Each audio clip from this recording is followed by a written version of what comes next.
Good morning students. Chapter 2 को ही आगे continue करते हैं। Sectors of the Indian economy का ही पेज नंबर 24 से आज कंटिन्यू करेंगे।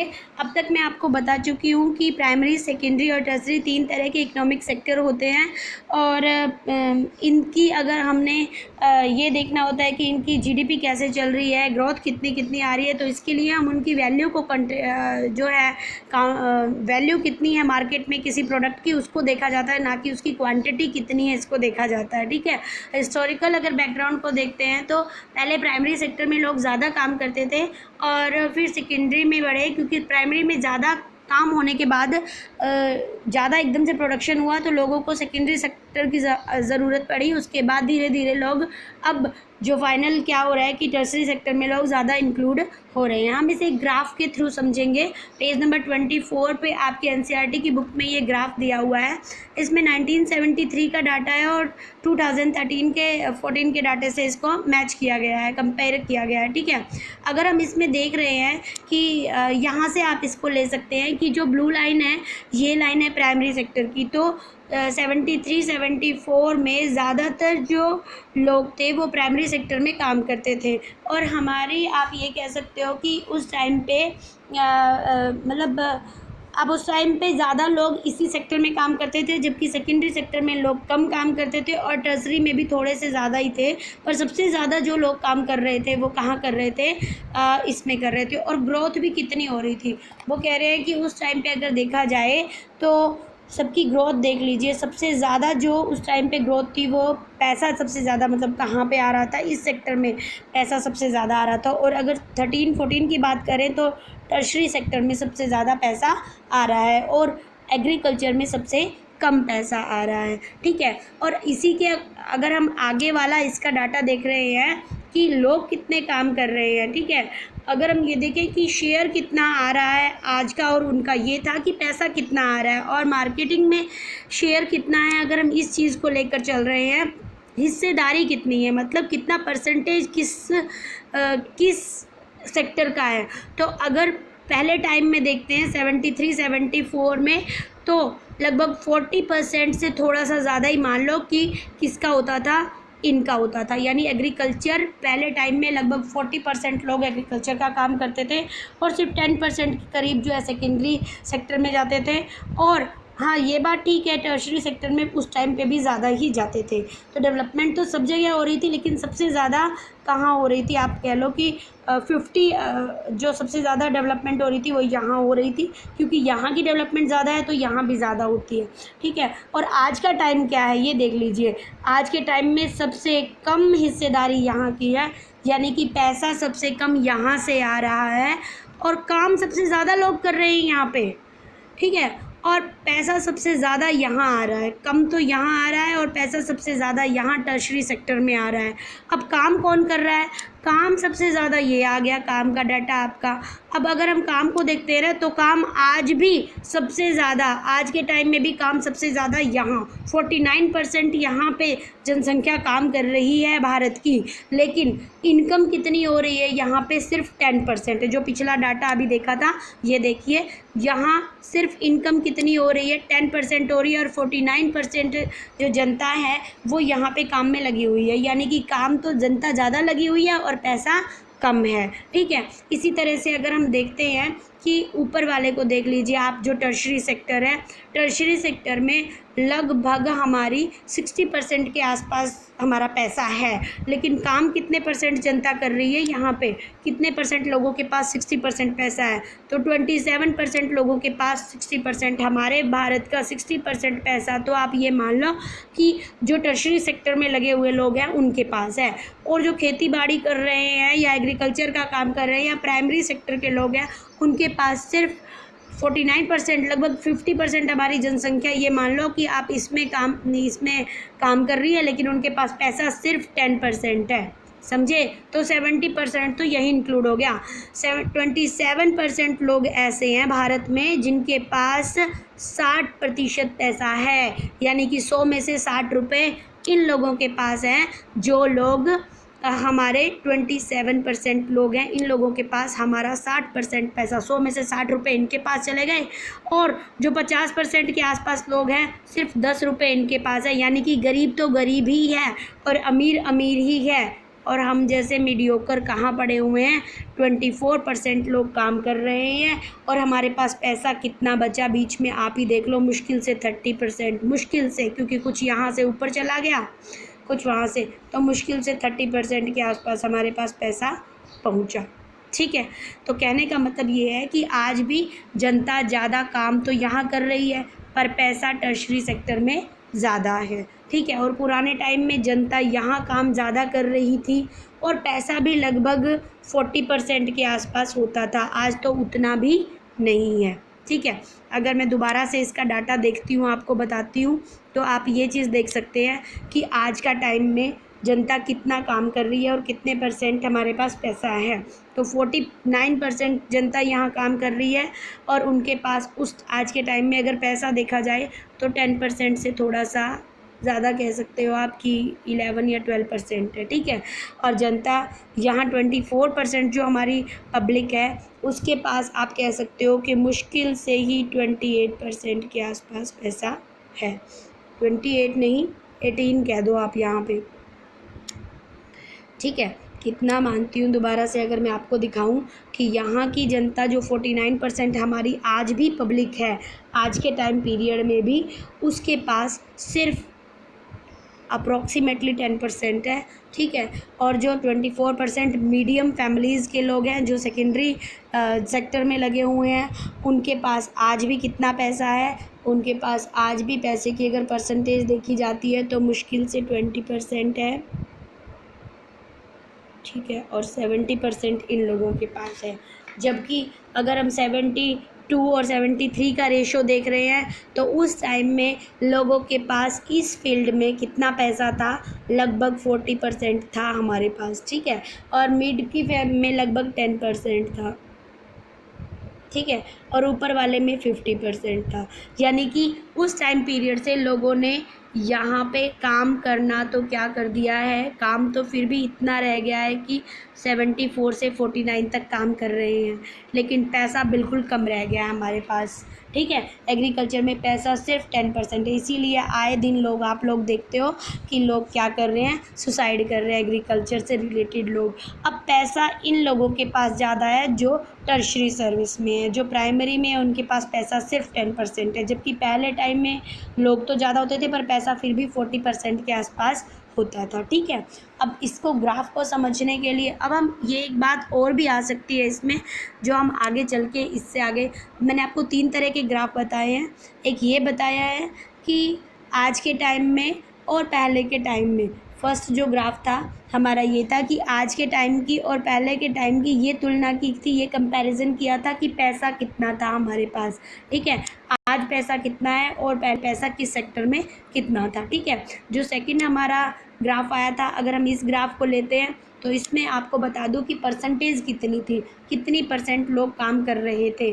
तो पहले टाइम में इतने % लोग फर्स्ट में काम कर रहे थे प्राइमरी सेक्टर में, अब कम कर रहे हैं।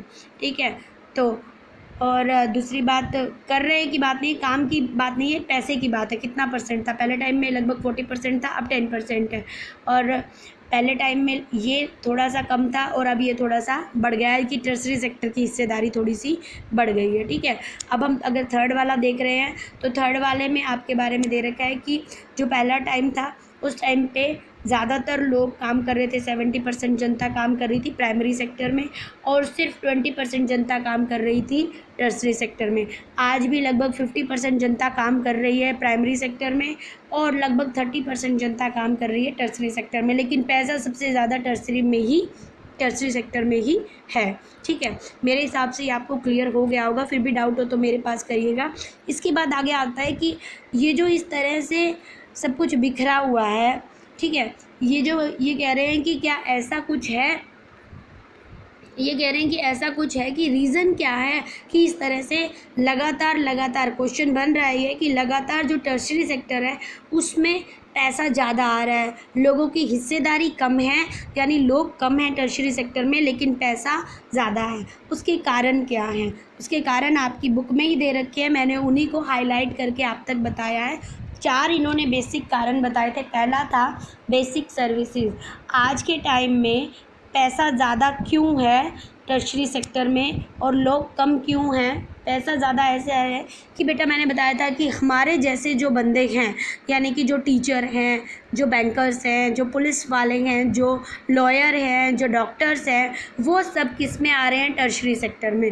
और आज के टाइम की, क्योंकि हमारा देश डेवलपिंग कंट्रीज़ है, तो उसमें ये चीज़ें ज़्यादा मायने रख रही हैं कि पुलिस स्टेशन भी होना चाहिए सेफ्टी के लिए, मामले सुलझाने के लिए कोर्ट भी होना चाहिए, हेल्थ फैसिलिटी के लिए हॉस्पिटल्स भी होने चाहिए। तो ज़्यादातर सर्विस इसी एरिया में है, इसीलिए टर्शरी सेक्टर जो है वो अपलिफ्ट कर रहा है। ठीक है, आगे आ रहा है कि डेवलपमेंट ऑफ एग्रीकल्चर इंडस्ट्रीज़।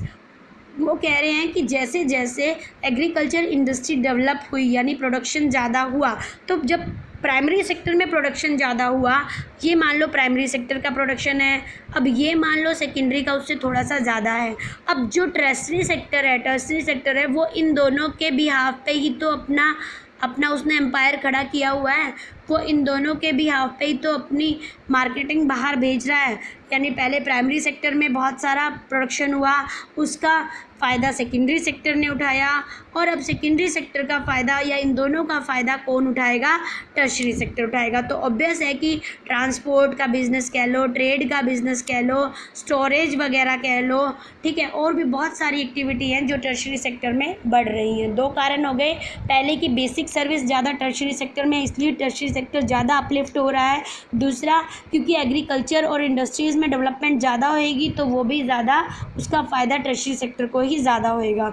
तीसरा है राइज़ ऑफ इनकम लेवल। अब क्योंकि लोग अपलिफ्ट हो रहे हैं, प्राइमरी सेक्टर से सेकेंडरी में आ रहे हैं, सेकेंडरी से टर्शरी में आ रहे हैं, तो टर्शरी में आने के पीछे क्या है कि लोगों के पास सेकेंडरी सेक्टर में बहुत सारा पैसा बच रहा है। जैसे जो लोग मतलब जो लोग सर्विस कर रहे हैं, ये मान लो कि अच्छी बड़ी लेक्चरर की सर्विस कर रहे हैं, वो क्या कर रहे हैं, वो उनके पास अब अपनी थोड़ी ऐश के लिए भी पैसे एक्स्ट्रा बच जा रहे हैं। वो होटल में जाते हैं, वो घूमने जाते हैं, वो प्राइवेट स्कूल में अपने बच्चे पढ़ाते हैं, शॉपिंग मॉल्स में जाते हैं। तो ये सब होने से भी, इनकम ज़्यादा होने से भी टर्शरी सेक्टर की जो ग्रोथ है वो ज़्यादा हो रही है। जो सेकेंडरी सेक्टर के लोग हैं या टर्शरी सेक्टर के ही लोग हैं, उनकी जब इनकम ज़्यादा हो रही है तो लोग इस टाइप की फैसिलिटी को ज़्यादा यूज़ कर रहे हैं और उसका भी फ़ायदा टर्शरी सेक्टर को हो रहा है। तीसरा चौथा क्या है? आईटी सेक्टर में ग्रोथ हो रही है।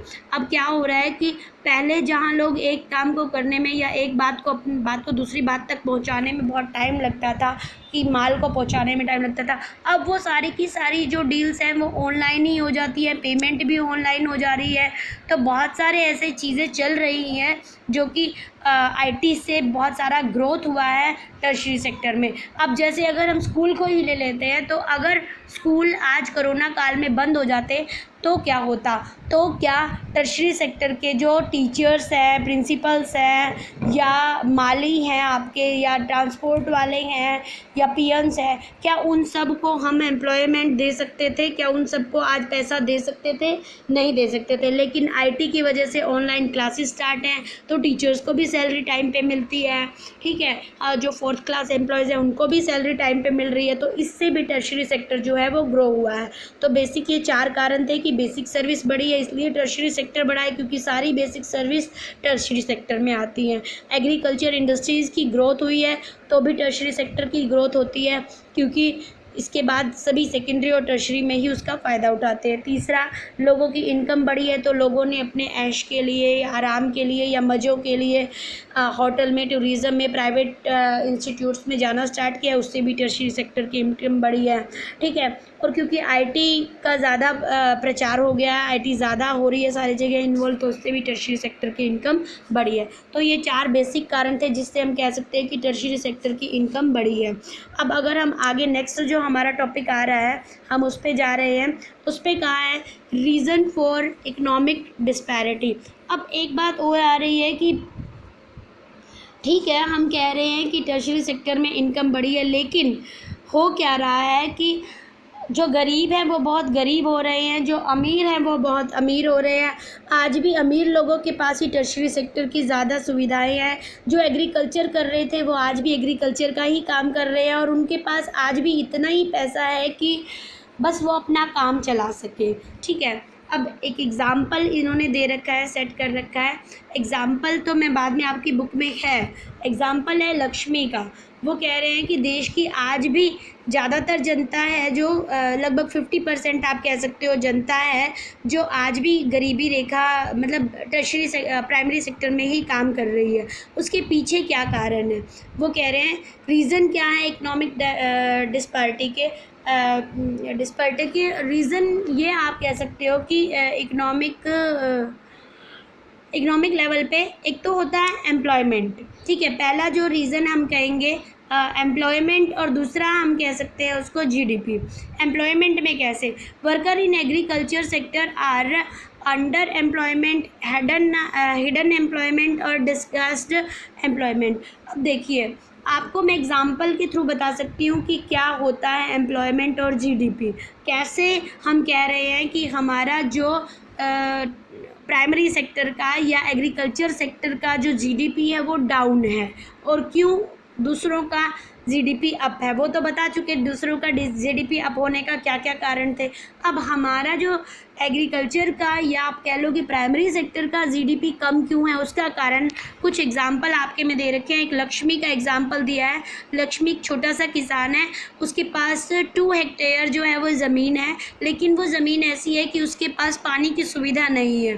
ठीक है, अब पानी की सुविधा ना होने से 5 लोग हैं उसकी फैमिली में, वो पाँचों उस छोटे से ज़मीन के टुकड़े में ही काम करते रहते हैं। अब क्या हो रहा है कि ज़मीन तो है लेकिन उसमें फैसिलिटी नहीं होने के कारण, पानी की सुविधा नहीं होने के कारण वो इतना प्रोडक्शन नहीं दे पाती कि पाँचों का अच्छे से काम चल सके, अच्छे से गुजारा चल सके। तो वो पाँचों में से अगर मतलब काम तो कर रहे हैं वो पाँचों, लेकिन उतना नहीं कर रहे जितना वो कर सकते हैं। वो ज़्यादा काम कर सकते हैं पर उनके पास काम है ही नहीं, तो वो कर ही नहीं रहे। अब क्या होता है कि इसी तरह से वो उतना काम नहीं कर रहे ना जितना वो कर सकते हैं, तो उसे बोलते हैं हिडन अनएम्प्लॉयमेंट या अंडर एम्प्लॉयमेंट या फिर डिस्गस्टिंग इन एम्प्लॉयमेंट। वो कारण क्या है कि काम तो पाँचों कर रहे हैं, लेकिन जितनी उनकी एफिशिएंसी है, जितने उनके अंदर जोश है, जितना वो कर सकते हैं उतना नहीं कर रहे। तो पाँचों का काम तो है लेकिन बहुत कम है। वो कर तो ज़्यादा सकते ही हैं अगर उन्हें मिले तो, लेकिन है नहीं, तो इसीलिए वो उस थोड़े से काम में ही अपना टाइम पास कर रहे हैं। अब क्योंकि उससे इनकम तो थोड़ी होने वाली है, क्योंकि एग्रीकल्चर तो है ही नहीं वहाँ पे, मतलब सॉरी पानी की व्यवस्था तो है ही नहीं वहाँ पे। तो अब होगा क्या? इसका एक दूसरा एग्जाम्पल आता है। हम क्या कर सकते हैं इसके लिए? हम सुखाराम का एग्जाम्पल लेते हैं। दूसरा है सुखाराम। सुखाराम क्या है कि उसके पास ज़मीन बहुत ज़्यादा है और अच्छी ज़मीन है। अब सुखाराम ने क्या किया, उसकी जो अच्छी ज़मीन थी ना, उसके पास लेबर नहीं थी, उसने लक्ष्मी से 2 या 3 लेबर जो है 2-3 लेबर ले लिए। उसने कहा कि तुम 3 जने आओ और मेरे खेतों में काम करो, बदले में मैं आपको पैसे दूंगा। ठीक है, तो अब लक्ष्मी का खेत में तो काम वैसे ही कम था, तो 2 लोग भी लक्ष्मी के खेत में अच्छे से काम कर रहे हैं। ठीक है, और लक्ष्मी के खेत में जितनी प्रोडक्शन होनी थी वो भी होगी। लेकिन जो 3 लोग सुखाराम के खेत में काम करने गए, उन तीनों को अगर मंथली सुखाराम ने 1-1 हज़ार रुपये भी दिए तो उनके घर में 3000 की इनकम जो है वो ज़्यादा हो गई। अब क्योंकि उनके घर में 3000 रुपये ज़्यादा आ गए तो ऑब्वियस है कि उनका काम ज़्यादा अच्छे से चलने लग गया। ठीक है, तो जो इस तरह की अनएम्प्लॉयमेंट थे जो लक्ष्मी के घर में दिख रही थी कि काम तो कर रहे थे लोग, लेकिन काम कैसा था, वो एक टाइम पास वाला काम था, वो उतना नहीं था जितना उनकी एफिशिएंसी थी, जितना वो कर सकते थे। तो इस टाइप के जो एम्प्लॉयमेंट होते हैं उसे हिडन एम्प्लॉयमेंट कहते हैं या डिस्कस्ड एम्प्लॉयमेंट कहते हैं या अंडर एम्प्लॉयमेंट, तीनों एक ही बात है। ठीक है, अब हिडन एम्प्लॉयमेंट और भी हो सकते हैं। हम ये नहीं कहते कि हिडन एम्प्लॉयमेंट सिर्फ एग्रीकल्चर में होते हैं, अदर फील्ड में भी होते हैं। जैसे हम सीजनल कहते हैं, सीजनल इन द सेंस जैसे अब लेबर होते हैं जो धान का पौधा लगाने के लिए अपने यहाँ आते हैं, धान लगाने के लिए बिहार वगैरह से लोग आते हैं। उनके पास पूरा साल काम नहीं होता, लेकिन हमारे पास क्योंकि हमें जब हम चावल लगा रहे हैं, पैडी लगा रहे हैं, उस टाइम पे हमें ज़रूरत है उनकी, तो हम क्या कर रहे होते हैं, हम उनको बुलाते हैं कि भाई आओ और काम करो, तो उस टाइम पे उनके पास बहुत काम है। जबकि जब धान का सीज़न नहीं है, पैडी का सीज़न नहीं है, उस टाइम पे वो वापस अपने गांव जाते हैं, अदर कोई वर्क करते हैं। इसी तरह जो लेबर चौक्स पे आप लेबर देखते हो, ज़रूरी नहीं है ना उन्हें डेली काम मिले, उन्हें कभी काम मिलता है कभी नहीं, तो वो सब हिडन अनएम्प्लॉयमेंट होती है, जिन्हें परमानेंट काम नहीं मिला होता। पेंटर है, कभी काम मिलता है। दिवाली के सीज़न में आप देखते हो कि हम वाइट वॉश ज़्यादा करवाते हैं, तो उस सीज़न में ऑब्वियस है उनका काम ज़्यादा चलता है, ठीक है। आइसक्रीम सेलर हैं, उनका गर्मी में चलता है। स्वीट पोटैटो सेलर हैं, उनका सर्दी में ज़्यादा काम चलता है। तो इस टाइप के बहुत सारे आप कह सकते हो कि सेक्टर हैं जो सिर्फ एग्रीकल्चर में नहीं है, अदर सेक्टर में भी हिडन अनएम्प्लॉयमेंट चलती रहती है, ठीक है। अब आगे आ रहा है कि ठीक है अनएम्प्लॉयमेंट है, हम उसको सॉर्ट आउट करने के लिए क्या करेंगे, हमने क्या कर सकते हैं जिससे कि इस टाइप की जो अनएम्प्लॉयमेंट है ये ख़त्म हो सके। हिडन अनएम्प्लॉयमेंट कह लो या डिस्गस्ट कह लो या अंडर एम्प्लॉयमेंट कह लो, उसको कैसे हम ख़त्म कर सकते हैं। उसके लिए कुछ रूल्स गवर्नमेंट ने भी बनाए हैं और कुछ हमारे भी हैं। सबसे पहला जो रूल है वो क्या हो सकता है, उन्होंने कहा है सबसे पहला हम लक्ष्मी से ही रिलेटेड करते हैं कि अगर लक्ष्मी का हम ये कह सकते हैं कि लक्ष्मी को या तो ये हो सकता है कि लक्ष्मी बैंक से क्या करे, लक्ष्मी बैंक से लोन ले और अपने वहाँ ट्यूबवेल वगैरह लगवाए और अच्छे से अपना प्रोडक्शन करे, फिर ज़्यादा प्रोडक्शन होगा। दूसरा ये हो सकता है कि गवर्नमेंट एक डैम कंस्ट्रक्ट करे। अब डैम कंस्ट्रक्ट करेगी गवर्नमेंट तो डैम के लिए भी लेबर चाहिएगा, इससे भी कुछ एम्प्लॉयमेंट मिलेगी लोगों को, ठीक है। अच्छा ट्रांसपोर्ट का काम चाहिएगा, ट्रांसपोर्ट वाले कुछ सामान लाएंगे ले जाएंगे, तो इससे भी एम्प्लॉयमेंट मिलेगी। दूसरा हो सकता है जब लक्ष्मी ने मान लो कि चाहे डैम लग गया चाहे लोन से उसने अपनी प्रोडक्शन ज़्यादा की, जब प्रोडक्शन ज़्यादा हो गई तो ट्रांसपोर्ट का काम बढ़ा, स्टोर हाउस का काम बढ़ा, जो वेयर हाउस होते हैं जिसमें उसको सामान को स्टोर करके रखा लक्ष्मी ने, ठीक है। और भी बहुत सारे तरीके होते हैं। जैसे हमें क्या करना चाहिए अलग क्या है कि हम डायरेक्ट जो धान है उनको होलसेलर्स को ना बेचकर, बड़े मिल मालिक को ना बेचकर, हमें जो सेमी रूरल एरिया है यानी कि जो ना शहर है ना गांव है, उसके बीच का जिसे कस्बा बोलते हैं, वो वाला एरिया है, उसमें हम राइस मिल खोल सकते हैं, दाल की मिल खोल सकते हैं, ठीक है। जैम का प्रोडक्शन की फैक्ट्री खोल सकते हैं, ताकि हम बड़ी फैक्ट्रीज़ में ना जाकर वो सामान हमारा वहीं रह जाए और हम वहीं उसको काम कर सकें, उसको यूज़ कर सकें। छोटे छोटे एक तरह से फैक्ट्री खोल सकते हैं, जो किसान लोग ही खोल सकते हैं, उनसे उनका एम्प्लॉयमेंट भी अच्छा होगा और उनका पैसा उन्हीं के घर में रह जाएगा, ठीक है। अच्छा और क्या कर सकते हैं हम, स्पेशल एरिया भी हैं जो अलग से काम होता है, जैसे हेल्थ के सेक्टर में गाँव में काम को बढ़ा सकते हैं कि जहाँ PHC वगैरह हैं वहाँ 2 की जगह हम 4 डॉक्टर रखें, ठीक है। नर्सिस ज़्यादा रखें, हम ज़्यादा टीचर्स रखें एजुकेशन के फील्ड में। और रीजनल क्राफ्ट जो है, जैसे कि औरतें बहुत अच्छे काम करती हैं, बुनाई करती हैं या कोई टोकरियाँ बनाती हैं, हम इस तरह के काम को भी ज़्यादा एम्प्लॉयमेंट में डाल सकते हैं। टूरिज़्म कर सकते हैं। IT के सेक्टर में हम बहुत प्रोग्रेस कर सकते हैं। जैसे अब ऑनलाइन किसी के पास, ठीक है, बच्चे ट्यूशन पे आते थे अब नहीं आते, तो हम ऑनलाइन ट्यूशन दे सकते हैं। ऐसे बहुत सारे काम हैं जिससे हम अपनी एम्प्लॉयमेंट को बढ़ा सकते हैं। और गवर्नमेंट ने भी एक बड़ा अच्छा सा काम सेट कर रखा है, मनरेगा। पहले इसका नाम नरेगा था, यानी national rural employment guarantee act था, लेकिन अब इसे मनरेगा कर दिया गया है। Mahatma Gandhi national rural employment guarantee act, जो 2005 में चला था। इसको चलाने के पीछे भी एक काम था कि एक नया योजना शुरू हो गई थी, राइट टू वर्क। अब राइट टू वर्क का मतलब ये था कि जो काम करने के लायक है उसे काम करने का हक है, यानी कि गवर्नमेंट प्रोवाइड करवाए। बंदा लायक है लेकिन फिर भी उसे काम नहीं मिल रहा, तो इसके लिए राइट टू वर्क एक जो है आप ये कह सकते हो कि एक कानून बनाया गया था। इस योजना के अकॉर्डिंग 2005 में जो मनरेगा की योजना स्टार्ट हुई थी, इसके अकॉर्डिंग जो लोग काम करने के लायक हैं, जिन्हें काम की ज़रूरत है, ठीक है, गांव के एरिया में खासकर, उन्हें साल में 100 दिन का यानी 100 डेज़ का काम गवर्नमेंट देगी। और अगर 100 डेज़ तक काम करके उन्हें पैसा नहीं दे पाती तो गवर्नमेंट उन्हें बेरोज़गारी भत्ता देगी, यानी कि एम्प्लॉयमेंट का जो चार्ज है वो दिया करेगी, ताकि आप लोग अनएम्प्लॉयड हो और आपको हम कुछ ना कुछ पैसा दे सके। साल में 100 दिन यानी 365 दिनों में से 100 दिन तो उन्हें काम मिलेगा। ठीक है, अब हम जो इसका नेक्स्ट टॉपिक्स हैं वो कल वाली क्लास में स्टार्ट करेंगे। इसको पहले आप रीड कर लेना, इसको सुन लेना अच्छी तरह से, और उसके बाद मेरे पास आप इसके डाउट्स भेजा करो। Okay, thank you, have a nice day.